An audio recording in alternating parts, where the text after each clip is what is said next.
Afternoon all. I'm with my good friend Chris from ChessCube, known as Chess Explained. Hi Chris. Yeah, hi. Okay, we had game 2 today, and this time Anand was black, and Gelfand playing white. He kicked off with d4. Okay, so Anand doesn't play the hypermodern knight f6, but rather commits more classically, maybe pawn to the centre with d5. Yeah, Anand has got a pretty wide opening repertoire against d4. He's playing various openings. He's playing what he did play in the game. He's playing the Slav. He also plays some Queen's Gambit declined variation, but also sharper stuff like the Grunfeld, or sort of middle of the road things like the Nimzo. It's pretty much everything was possible, besides any semi correct openings, let's say. He doesn't play the King's Indian or something. He plays classical stuff. Okay, so we're going for Slav, right? So yeah, c4, c6. The Slav's been very popular, hasn't it, in the last 5 years? The most popular opening defence against d4, I would say, in the last 5 years at high level play. Yeah, most likely. The Grunfeld is making a big comeback, of course, as already experienced in game 1 when even Gelfand played it. The Grunfeld also would have been a possibility for Anand to play, but I'm not sure. Maybe the sort of reversed roles in the game 1 sort of persuaded him to play something else. You never know. But the Grunfeld would have been possible as well. Yeah, okay, Gelfand went knight c3 here. Yep. And I think lots of players are not really aware that it really makes a difference what knight you play here. Knight c3 or knight f3 has got some differences, and one we will see in the game. Anand plays knight f6. Yep. And now Gelfand goes for e3. Yes, just simply protecting immediately that pawn, hemming in his own bishop. Yeah, the point of this move order is, with the knight on c3, is that this way, now with black to move, he doesn't have a really attractive possibility to develop his bishop on c8. Oh yeah. In the position with knight on f3 and the knight back on b1, so if white would have gone on move 3, knight f3, black could have played bishop f5. Maybe we should Oh yes. briefly. No, not this, knight f6 first. And oh, then sorry. Knight f6 first, yes. Yeah, and then e3. This is also a popular line, also protecting the pawn. But now black can play bishop f5 without any problems. The difference is that this knight on f3 doesn't put any pressure on d5. All right, yes. In the game position, if black would have played on move 4 bishop f5 instead of e6, yeah, here bishop f5, then white could play c takes d5. It's usually played first. C takes d5 and queen b3. Yes, this is embarrassing sometimes, isn't it? Using that kind of weakness of the last move that the bishop's not protecting. Yeah, and now it's a bit awkward. You want to defend b7, but you don't really have a good move to do that. So a move like queen c7 just gives away d5. This is the problem. Yeah. In the other position with the knight on f3, black can just play queen c7 and it's fine. Here it would just lose the d5 pawn. And the move b6 you also don't want to play because it really weakens the white squares. Yeah, these are terrible. So bishop b5 check also just wins a pawn immediately. Yeah. So bishop f5 is a pretty common, let's say inaccurate move. So of course Anand didn't go for that, but this sort of limits black's options here. And he played e6. This is the most popular move. Isn't this semi-Slav when the bishop's hemmed in? It's semi as in not a real Slav or something. Semi-Slav. Yeah, it's a semi-Slav setup now. It's always called semi-Slav when you combine this e6 and c6 move. But this sort of the naming systems of these openings is sometimes just weird. It's so okay. It doesn't matter how it is scored. It's matter what's happening now. Knight f3. Yeah, not much else here. And now this is an interesting point. By far the main move in this position is knight bd7. Ah.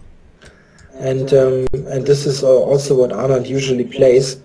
For instance, this has been reached in the two deciding games of the 2008 World Championship match against Kramnik. He won those two black games at the beginning at the match, and this was exactly with this opening with knight bd7. Kramnik played bishop d3, and then we got those mainline Marin variation. Yeah, that was very kind of exciting and dynamic from black. Sometimes. Yeah, this is can get very sharp. But he played a6, which is a sideline, but an interesting one. I played this myself in I'm not sure 2 or 3 tournament games, and it's quite a tricky move. Of course, on this level, people are aware of the little pitfalls here. It actually sets a small trap. So the natural move, bishop d3 here, which is the main line against knight bd7, is pretty unambitious here, because now black can take on c4 immediately, and we can play then b5 and c5 in one go. So it doesn't know where the bishop goes, maybe still c5? Yeah, it doesn't matter really, and then c5. And black has a pretty comfortable version of a queen's gambit accepted kind of position. If you compare this with the knight bd7 move order, there black cannot play c5 because b5 is unprotected. So yeah, this is the difference. a6 sort of waits for white to move the bishop, and so this is also the reason why Gelfand didn't go there. And this leaves white with a pretty limited choice as bishop d3. Blimey, yeah, I think a lot of people, maybe in our YouTube viewer audience, might think bishop d3 is a reasonable move, but this tempo gaining gets a positional kind of advantage almost, not equalization for black. Yeah, it's a bit unambitious for white, and black doesn't have huge problems. So if white wants to play for some advantage here, there are mostly two moves, b3 and c5. But I don't think I realised that myself. I think I'd be routinely playing bishop d3. Okay, but b3, yeah, it's like, okay, so this is, or c5, it looks, usually you wouldn't want to play c5, but I suppose black is not in a position to sort of break out with e5 anytime soon. It marks b6 sort of bind, so it's, yeah. That's interesting. Yeah, I think I've seen that recently. c5. Black still plays for e5 in the long run, but this is more ambitious, of course. But b3 is also an ambitious try, and I think it's the main move also.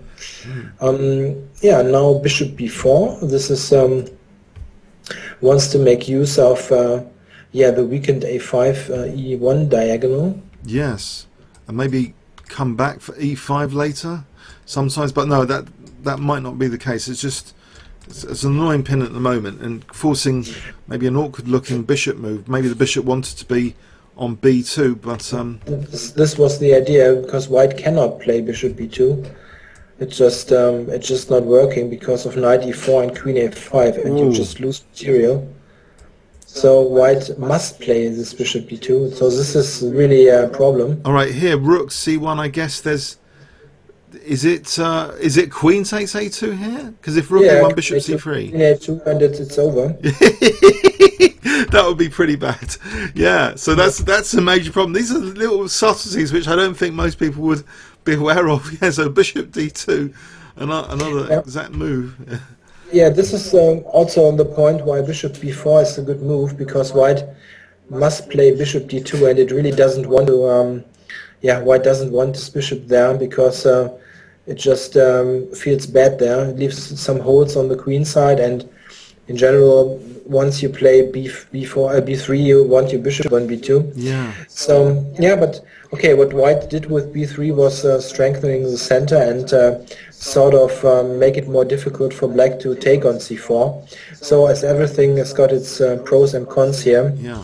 Yeah, no, knight bd7 now. It's very logical. Yeah, and Bishop d3. I think the next couple of moves are so, very logical. so both sides now castle.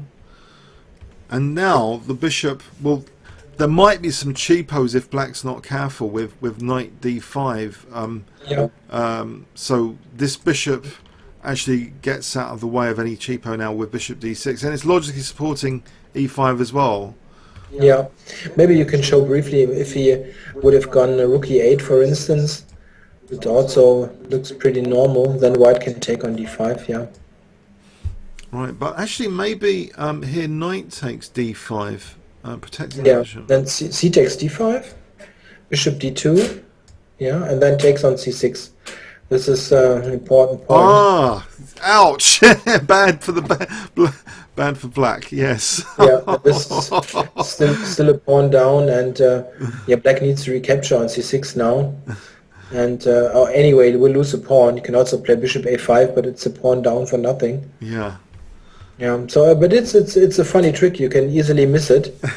So if you're not aware of it, so it's useful to remember. So the bishop has done his job anyway on b4. Yeah. And returns. Yeah, and now it's interesting. White goes rook c1 here. Yeah, I checked this out on the Chess Games Opening Explorer during the live commentary there. Yeah. And there were other moves like e4 that can be kind of sharp, where white's sort of sacking a pawn, or it's kind of tricky. There's other alternatives, but it seems statistically rook c1 was statistically the most favourable. Yeah, e4 is I'm not 100% sure. I think also queen c2 is has been played here. I think there was something weird, like a lot of beaten paths. I think it's to do with d takes and then e5 and then c5 and then knight a4, believe it or not, where white's sacrificing a pawn temporarily, and that would have been a very exciting game. But statistically, black's doing well in this variation. It's looking a bit weird. This kind of setup here with c5, this pawn sacrifice, this has been introduced in a game where actually Gelfand was playing black. Funny enough, in the 90s, he had a game against Kasparov, and Kasparov played this kind of pawn sacrifice. I think he won in the end, but black was okay. I'm not quite sure if maybe queen c2, rook e8, or queen c2, queen e7 was inserted. But okay, this is another possibility. The rook c1 is maybe a safe choice to try to keep a small edge here. Yeah. So no rush for that e4, although e4 looks as though it's a thematic kind of break, but it's, if black's got a very hard e5 in response, but anyway, e5 here is interesting also. Rook e8's been played a few times, so e5 immediately. Black's willing to accept the seemingly dreaded isolated queen's pawn, but he's liberating his pieces with e5, so he doesn't even bother with rook e8, he just plays e5 immediately. Yeah, looks like the most natural move in the position.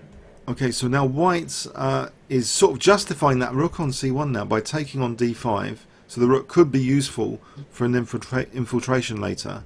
Yeah. But actually, white doesn't play d takes e, interestingly. He doesn't go for the isolated queen's pawn. I mean, in this position, he plays e4 now. Do you think black's just equal after, or better even, after d takes e? Yeah, well, black shouldn't be better, but it looks like a very decent form of an isolated pawn. Yeah. Because, yeah, white's pieces are just not well positioned here. Yeah. If you would imagine this position, let's say, the bishop in b2 and the bishop on f3 instead of d3, yeah, just see the bishops on some different squares, then white would be, I think, slightly better. Yeah. Would have some pressure, and also there would be the possibility to exchange this e5 bishop. If would be on b2, white's one, you could play stuff like a knight a4 and exchange it, and the bishop is on the way. It's simply in the way here. Yeah. Pressure on d5. At the end of the day, an isolated pawn is also only weak if yeah, if it can be captured. Exploited, And yeah, exploitable weakness. And also, black's got that hook on e4. The rook qualities are going to be good around the isolate point. Yeah, I think there's lots. The bishops are having a nice time here. So yeah, I think this is. It's not easy for white to create a blockade, is it? And exchange off the dark square bishop. So yeah, I think black should be fine. It's nothing to be afraid of. So I think e4 is a more ambitious trying to make use of yeah, somewhat better development here. White has got a rook in play on c1, yeah. and he just wants to open up the position as much as possible. So it's certainly a decent choice. I think now d takes e4. If black would have taken on d4, I think white would go knight d5, but knight d5. Yeah. Knight I'm not quite sure. Maybe knight d4 looks a bit weird, but this might be better. Right, to sort of try and get this bishop firing at that one, and yeah, you will get d4. You will get back this pawn anyway, and e takes d4.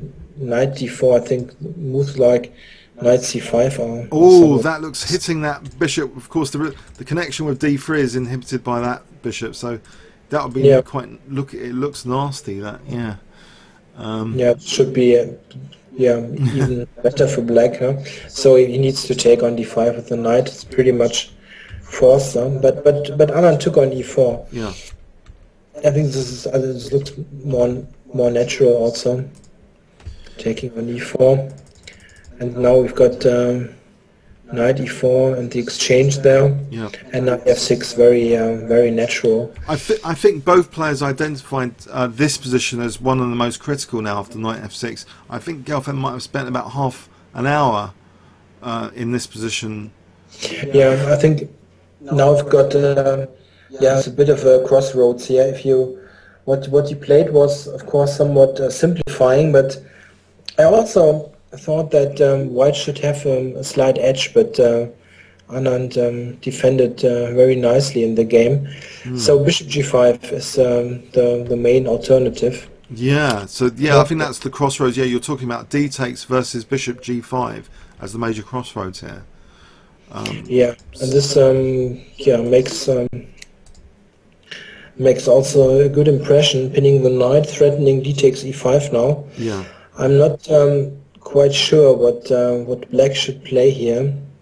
I watched the broadcast and also the game, but not this part. Only watched a bit after that, so I'm not quite sure what was discussed in the live broadcast. What should black play here? Interesting. I wonder, is e takes d4 possible? If takes, you're going to win the... Sorry, no, not takes with knight takes h2, pardon me. You take the queen, then you take on e4. Is that okay? Yeah, it seems to work. So here, white is not doing particularly well, is it? Because it's pawn down for not much. Yeah, I think you could, you don't need to recapture immediately on d4. Or you could also think about capturing with the knight. But this looks a bit unnatural to me here, the knight recapture. Yeah. Because a move like h6 now sort of yeah, forces white to take on f6, I guess.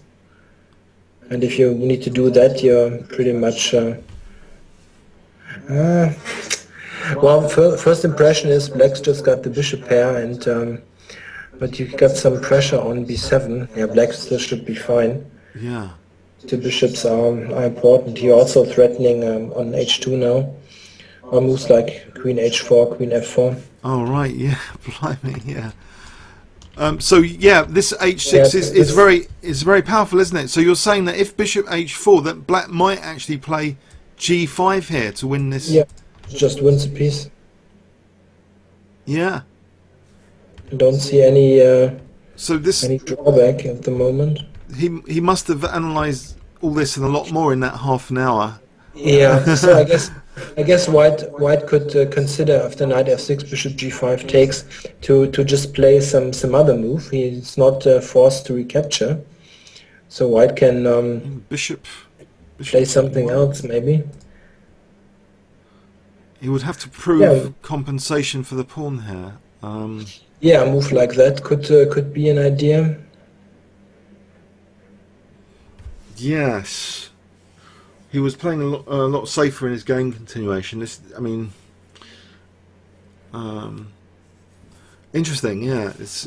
I think white has more than one option here. Could also just consider a move like h3 maybe instead of bishop b1. Just what I'm thinking of offhand here to sort of threaten to take on d4 with the queen. You sort of you don't have the pawn hanging. Yes. And I'm not quite sure what black should move now. Just because yeah, you cannot move the c8 bishop. I think b7 just hangs. That's a good point.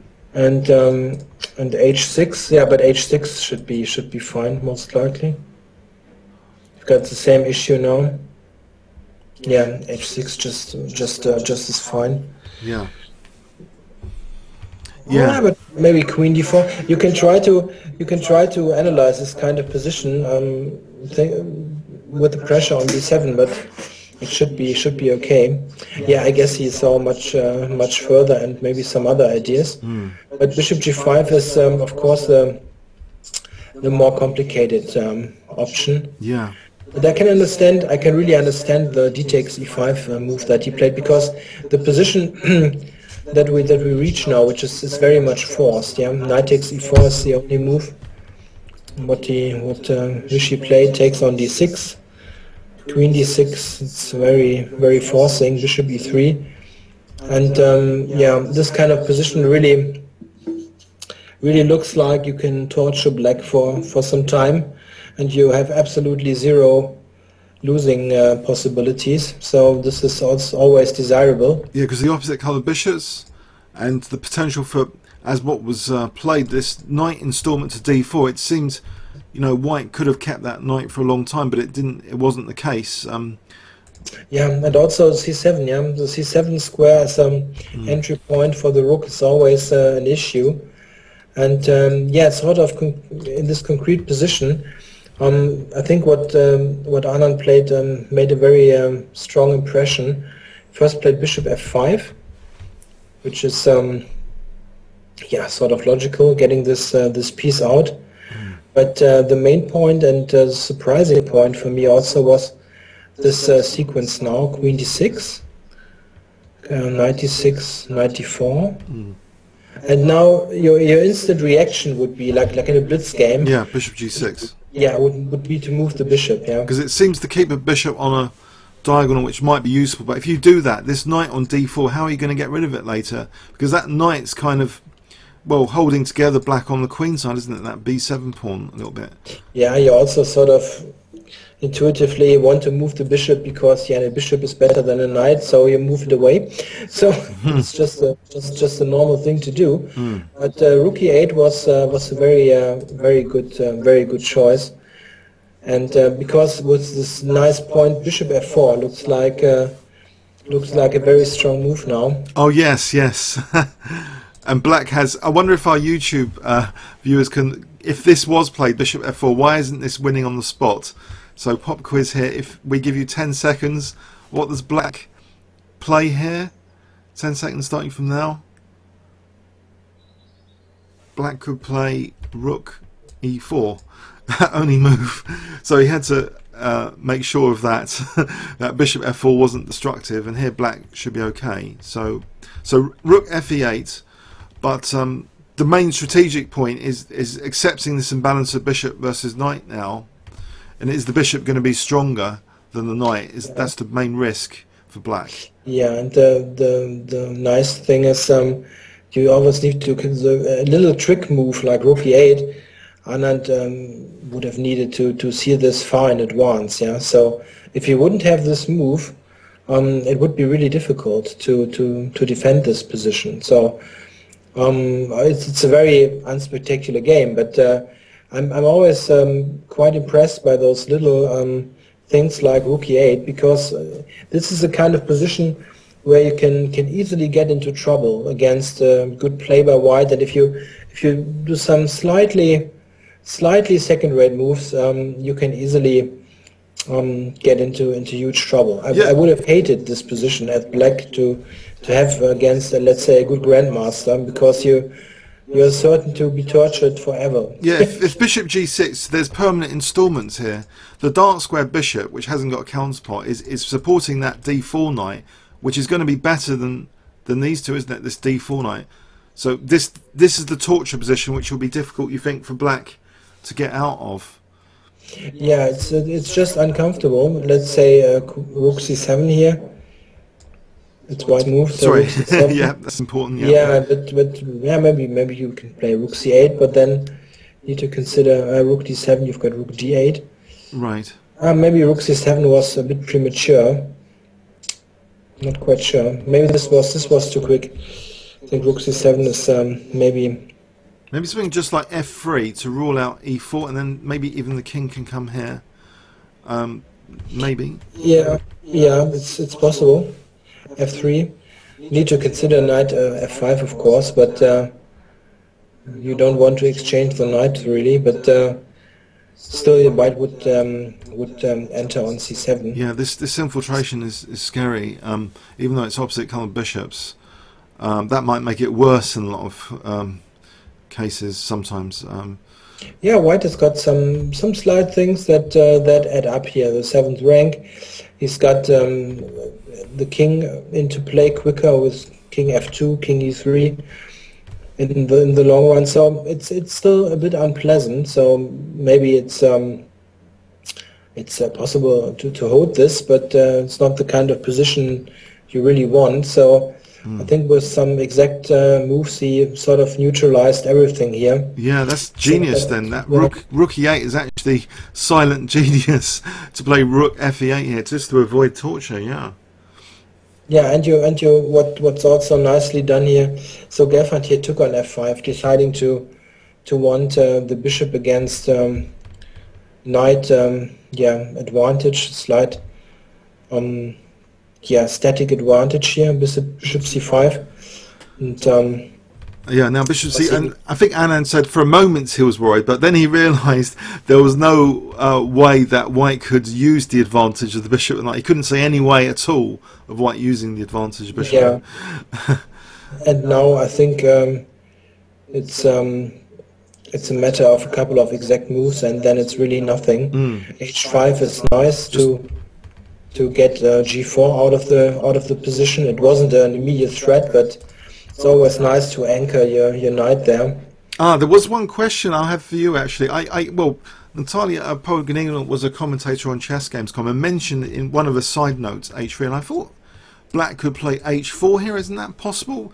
I'm not sure this would be such a fatal weakness here. This h4 for the bishop. I'm not sure.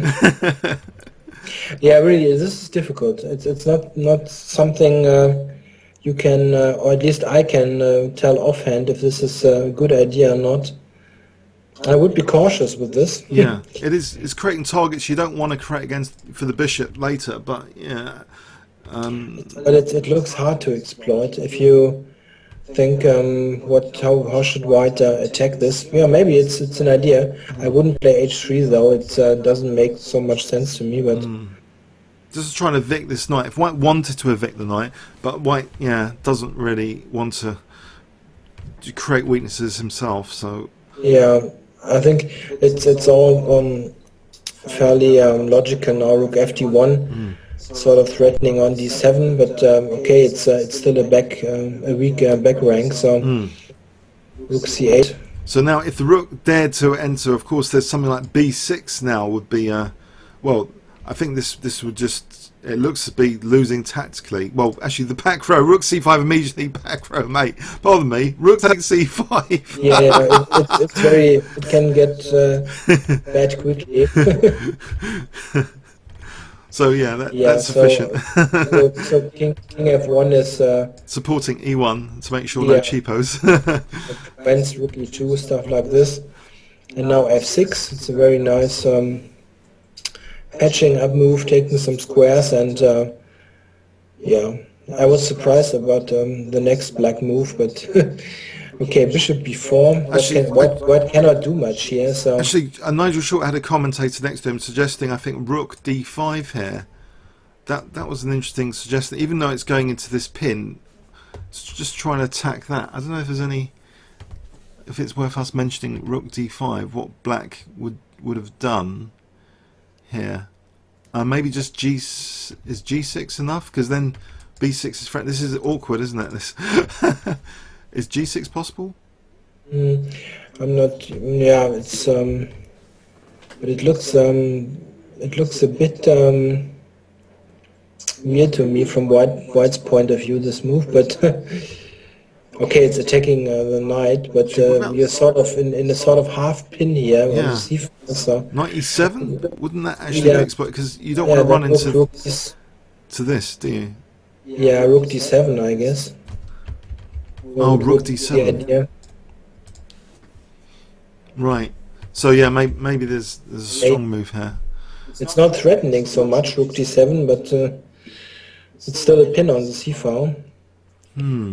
So yeah, but maybe black can play some other moves. I think. What about actually rook? I did a quick check on rook e5. Would that be terrible? I don't think it's good. I'm not sure how terrible it is. It's maybe not losing, but it tries hard to do so, I think. Yeah, it just gives you a weakness on e5. White captures. Yeah, just captures, and if I'm not too creative, I just play bishop a3 and get rid of the rook. Yeah. Trying to make use of my better minor piece here. But and you have a weakness on e5, a weakness on g5. It's not really necessary to get into this. Yeah. I think black can hold, but he's quite quick with his king, so it's no big deal. Maybe you can play rook e5. Now that I think of it, black is very quick. King f7, king e6. It's maybe nothing. Yeah. Then it's a good idea because it sort of puts white in this c-file pin. Yeah. And yeah, rook e5. Yeah, maybe you're right. Or maybe g6 isn't the end of the world for black here. Yeah, maybe. But yeah, you're right. Rook e5. Rook e5 is good. I was wrong. My instant impression was wrong. Rook d5, rook e5 is fine. You can just exchange here and then bring the king to d5, and black is very fine. Right, yeah, actually. You get your king on d5, that is nothing. Yeah, this king's going to be slow to get to the center. Yeah, and now king d5, and this is absolutely nothing. Maybe maybe black can even try here. Yeah, just if black would be to move here, yeah, you play stuff like e4 and knight h4, and you're close to being in real problems because you don't want to play g3, allow knight f3, and so on. Yeah, you're right, because that'll be a target. This is no, the king position is just more important here. Yeah, then rook e5 looks fine because you're just quicker here. All right. Okay. So in the game, the weird looking. Sorry. Yeah, bishop b4. So you go ahead. Sorry. Yeah, bishop b4. Yeah, this is. I think wants to get out of this pin on the c file.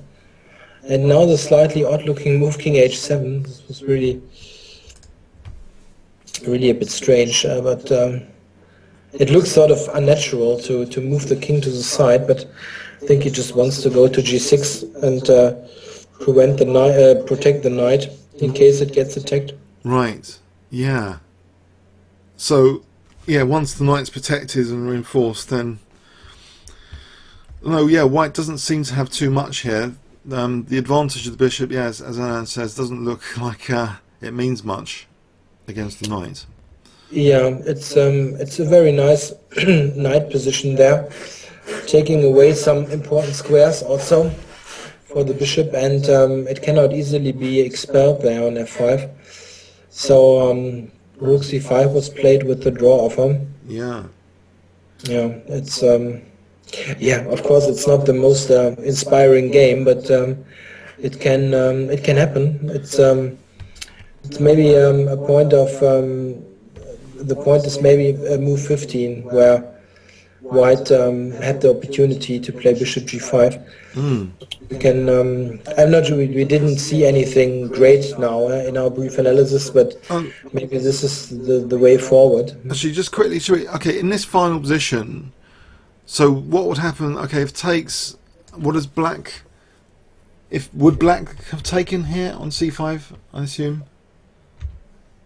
Yeah, he doesn't need to. He can also play King king g6 maybe, but I don't think that taking would be so terrible. Yeah, it doesn't matter about White's possession of c-file. Yeah, it just looks. It looks. There's no targets. There's no targets at all. That's the thing. Okay, so yeah, let's go back, quickly review the game into that critical position in particular. So Slav, semi-Slav, with this a6, which is a little bit unusual.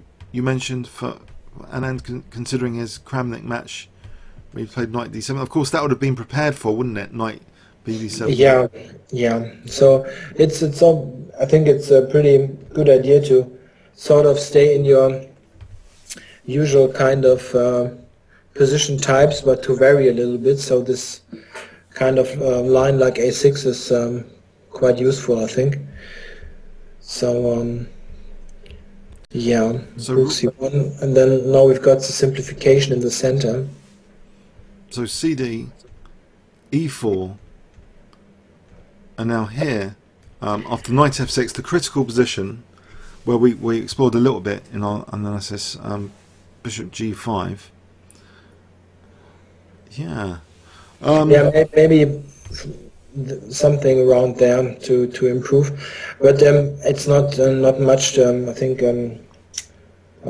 you cannot blame Gelfand too much to that he played d takes e5. It looked like White has a slight advantage, and I don't know. Did you see the video feed also? With I think they have their very nice video also of the players, and I think Anand looked a bit unsettled there. A couple of moves ahead, and he also said in the press conference that he was a bit worried, not hugely worried, but so that he was kind of fearing to drift into something uncomfortable. So it's an understandable choice. It's not like White was playing for a draw or something. It's just like that he maybe evaluated this as slightly better, but didn't see the exact kind of defense setup that Anand came up with. Yeah, I think this is the start, one of the star moves of the game then, rook f8, to avoid the long torture. Yeah. Yeah, this really clarified matters, I think. Based on a cheeky little tactic, bishop f5 before rook e4. So it's made possible, and so now the knight's just reinforced on f5 against g4, and now it became clear that the bishop really wasn't a major advantage. Okay. I've got some audio problems here, but okay. All right. Should we call it a day then? Okay. Thanks, Chess Explained. All right. We'll upload this to our respective channels. I think we've got some issues now anyway, so it's a good time to break off. Okay, so comments, questions on both our channels, Chess Explained and Kingscrusher channels on YouTube. Yeah, thanks. Oh yeah, okay, got you back. Okay, thanks very much, Chris. Okay, cheers everyone.